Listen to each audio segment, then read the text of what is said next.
Attention, nous vous informons que ce programme a largement été créé avec le cul. Nous nous excusons par avance pour tous les défauts techniques que vous allez subir. Si vous n'êtes pas content, signez-moi un chèque. Salut les petits loups, alors j'espère que vous allez bien. Alors aujourd'hui on est à Annecy pour le Festival international du film d'animation. Alors pour ceux qui ne le savent pas, le Festival international du film d'animation d'Annecy, c'est le plus gros festival mondial pour l'animation. Donc il va y avoir tout un tas de choses intéressantes à voir. Il va y avoir des exposants qui vont venir pour présenter leurs films en avant-première, voilà, des professionnels. Il y a aussi pas mal d'étudiants qui viennent présenter leurs courts-métrages de fin d'études, etc., etc. Moi, ce que je vous propose, c'est de vous faire un récap de ce que je vais pouvoir voir, de ce que je vais pouvoir vivre pendant ce festival au cours de vlogs que je mettrai au fur et à mesure sur la chaîne. Si ça vous intéresse, si vous aimez l'animation, je vous invite à me suivre maintenant, tout de suite, c'est parti.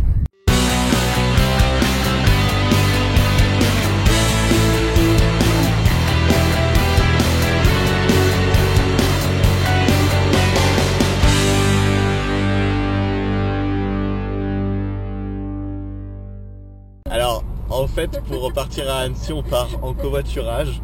Et là, on va chercher Ying et Ralph. Et Ying est très affolée parce qu'elle est chinoise. Parce qu'il y a beaucoup de voitures et elle est perdue. Et effectivement, on avait dit qu'on était là à 30 et il est 29. Donc c'est le moment de paniquer, c'est normal. Ok, alors là, on est arrivé à Annecy. Et ce qu'il va nous falloir, c'est récupérer notre accréditation presse. Donc c'est parti. J'ai récupéré mon accréditation presse, talam, avec ce joli petit contour de cou Canal+. Et puis, en plus, j'ai eu la chance d'avoir tout un tas de cadeaux, genre une bannette. Voilà, une bannette avec, il y a des premières, il y a des téléramas, il y a le programme du festival, enfin il y a divers magazines. Bon, écoutez, c'est gratuit, hein, et quand c'est gratuit, faut pas dire non. Là du coup je sors de la conf avec Guillermo del Toro, donc c'était excellent, hein, il y avait plein de trucs et tout. Maintenant le problème c'est que je suis à la bourre, 17h44. Le film est à 18h et les places sont gardées 10 minutes avant. Je pense que je vais dans la bonne direction, mais c'est pas sûr non plus. Donc si vous voulez le rencontrer, parce qu'il aimerait bien avoir vos impressions. Je viens de sortir de la séance de Kai. Donc ça s'écrit Kei, mais ça se prononce Kai, comme ça vous saurez. C'est un film un film d'animation coréen.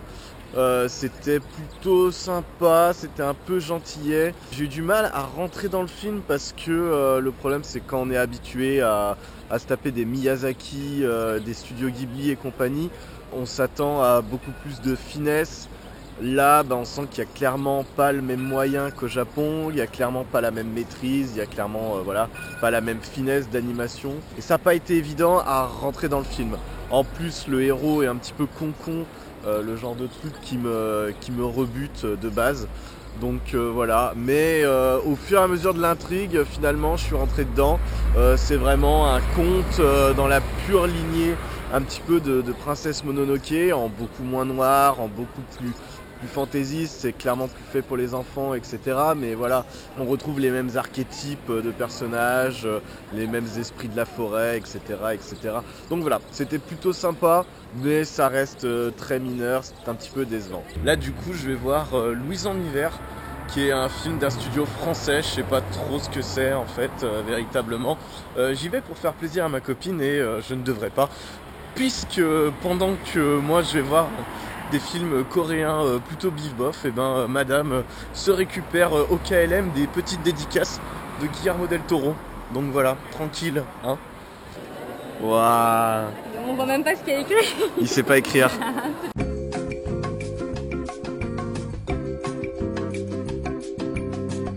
Alors bonjour à tous, là on est jeudi matin, du coup je vais vous faire un petit récap de la journée d'hier, de mercredi, parce que c'était un petit peu le rush, donc j'ai pas vraiment eu le temps de le faire en sortie de séance, donc voilà, je vous fais le topo de ce que j'ai pu voir.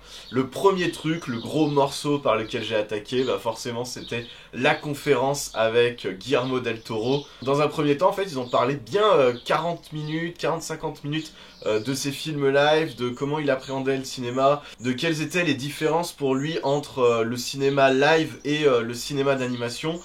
les grands points qu'il a pu évoquer, c'est que pour lui, il concevait son cinéma live comme il concevait le cinéma d'animation, c'est-à-dire qu'il essayait de maîtriser tout du début jusqu'à la fin, donc ça allait de la position des personnages, de la façon dont ils se déplacent, de la façon dont ils sont habillés, voilà. Il essaye d'être aussi maniaque que l'on peut l'être en cinéma d'animation en contrôlant à peu près tout.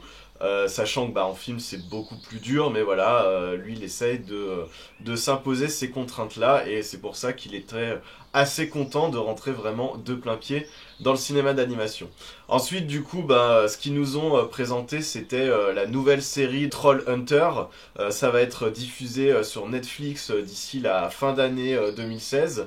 Je sais pas combien il y aura d'épisodes, on sait pas la durée de chaque épisode, mais voilà, du coup, on a vu quand même quelques petits extraits, des designs, des trucs comme ça. En fait, on a eu d'abord un trailer, et puis après, ils nous ont montré quelques scènes. On a eu une scène de combat, et puis une scène de dialogue, et puis 2-3 concept art. Guillermo del Toro a bien mentionné que lui, ce qu'il aimait avant tout, c'était les insectes, les mecs avec des armures qui se foutent toutes seules sur eux, les gros monstres. Donc voilà, Trollhunter, il a mis un peu tout ce qu'il kiffait dedans. On sait pas du tout quelle va être la structure scénaristique du truc, si ça va être des épisodes one shot ou si ça va être un grand film découpé en épisodes, voilà. Mais ça a l'air plutôt sympa, même si visuellement c'est très classique, quoi. C'est du pur DreamWorks à la Dragon, voilà, mais rien non plus de foufou à ce niveau-là. Bon, alors pour Kai, le topo il va être vite fait, vu que je vous l'ai déjà fait hier, je reprécise. J'ai trouvé ça sympa, vraiment sans plus, c'est très dispensable. Ça n'a pas du tout les mêmes moyens que peuvent avoir les studios Ghibli. C'est un film coréen, donc voilà, ils ont encore du chemin à faire avant de se hisser au level. Mais ça reste un petit conte pour enfants assez sympathique et tout à fait regardable. Alors, le deuxième film que j'ai vu, c'était Louise en hiver. Donc c'est réalisé par Jean-François Laguioni, qui est un des gros noms, c'est une grosse pointure du cinéma d'animation en France. C'est presque un pilier, le mec a une carrière de près de 50 ans. Là, il présentait son dernier film. En plus, c'était une première mondiale, donc il y avait toute l'équipe du film, il y avait lui et tout, voilà. Il était super ému à la fin, c'était stylé. L'histoire, c'est une vieille dame qui se retrouve coincée dans une petite ville estivale. Tous les vacanciers en fait partent à la fin août, et elle rate le dernier train et elle se retrouve coincée toute seule dans cette ville. Et du coup ça va être l'opportunité d'avoir une espèce de réflexion sur sa vie passée, sur la vieillesse, sur la solitude. Le film est vraiment très très beau visuellement. Il y a une ambiance assez poétique qui se dégage, il y a une certaine mélancolie. J'avais peur de me faire chier au début de la séance vu le pitch. Et finalement ça passe très bien, vraiment on s'ennuie pas une seule seconde. Le personnage de Louise, la vieille dame, il est vraiment très touchant. Ça dit plein de choses sur la vieillesse, sur la peur de mourir, sur cette appréhension. Je pense que le réalisateur, il est très vieux. Au début de la séance, il a parlé de son état. Alors, il n'a pas dit ce qu'il y avait de plus derrière cet état. Mais on sous-entend que voilà, il est à la fin de sa vie lui aussi, et que forcément, c'est des thématiques qui le travaillent. Et il arrive vraiment à faire partager tout ça. Donc voilà, le film est vraiment à voir si vous en avez l'occasion. En tout cas, ça m'a beaucoup plu. Alors le dernier film que j'ai vu, c'est vraiment mon coup de cœur de la journée. C'est réalisé par Chris Prinowski. C'est impossible à dire son nom, bref. En fait, c'est un mec qui a travaillé, à la base, il vient de MTV, il a travaillé sur Daria et Beavis et Butthead. Donc voilà, ça vous donne un petit peu le tempérament du gars. C'est une espèce de grosse satire du rapport que l'on peut avoir avec la célébrité, avec ce côté m'as-tu vu qu'on a dans la vie de tous les jours aujourd'hui, avec tout ce qui est réseaux sociaux, etc., avec ce désir d'être mis en avant, de sortir de la masse populaire, voilà, pour se montrer. Alors l'histoire, c'est deux espèces de gros losers qui habitent à Los Angeles, qui se disent, entre guillemets, il faut mettre vraiment des grosses guillemets, pas réalisateurs, non, scénaristes et acteurs. Bon, en fait, c'est voilà, c'est deux grosses merdes. Et ils se disent, bah aujourd'hui, il faut qu'on devienne célèbre à tout prix, par tous les moyens. Donc ça passe par des trucs les plus débiles les uns que les autres. Le film a une esthétisme qui me plaît vraiment de ouf. J'ai adoré le design et tout. C'est super vulgaire, les blagues sont super grasses. Il y a Paul Rudd qui double un des deux personnages. Il y a une réa qui est complètement ouf, c'est très rythmé. Il y a des plans qui deviennent totalement loufoques par moment.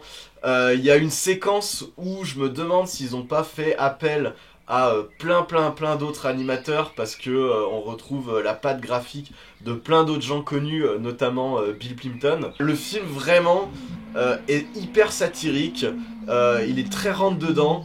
Il y a un côté South Park également, il y a voilà, un côté Daria avec ce côté très pince sans rire, on sort des grosses conneries, l'air de ne pas y toucher.